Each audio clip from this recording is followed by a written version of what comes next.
Les travaux ont débuté en 2017 et se termineront fin 2019. Le quartier de la douane de Moille-Sulaz change de visage pour accueillir ce tram dernière génération.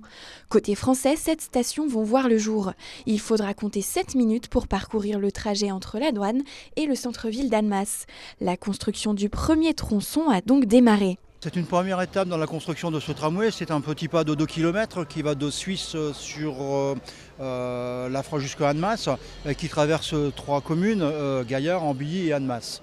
Il y aura 4 stations sur ce tracé de 2 km qui a pour particularité d'être en zone urbaine dense. La seconde section qui doit prolonger la ligne est pour le moment en suspens.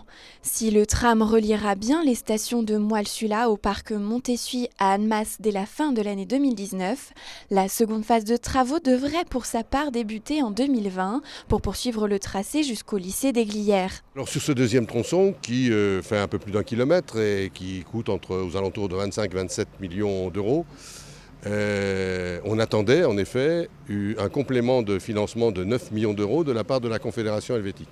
Pour l'instant, ils ne l'ont pas retenu. On peut le regretter, surtout qu'on était prêts, nous, la preuve, les travaux sont là. Mais on va se mettre tous autour de la table, y compris avec Genève, y compris avec le Grand Genève. Côté suisse, les conseillers d'État présents à la cérémonie de pose du premier rail se veulent plutôt rassurants. Tout l'enjeu est de voir maintenant comment nous pouvons continuer, prolonger ce tram. On sait que le financement n'a pas à ce stade-là été avalisé, en tout cas du point de vue de la Confédération. Ce n'est pas un obstacle, mais c'est une difficulté. Et en fait, pour le résoudre, il faut qu'on prouve que les projets que l'on amène, on est capable de les mener à terme. Il ne suffit plus de faire des listes de ce qu'on aimerait faire, un peu une liste du Père Noël. Il faut montrer clairement à la Confédération, qui subventionne par de l'argent public, que ces projets avancent.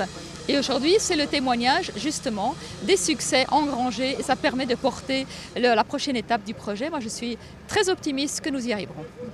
À terme, le tramway transportera près de 10 000 personnes au quotidien. Cela représenterait 4 000 véhicules en moins chaque jour sur les routes et 1 000 tonnes d'émissions de CO2 en moins par an.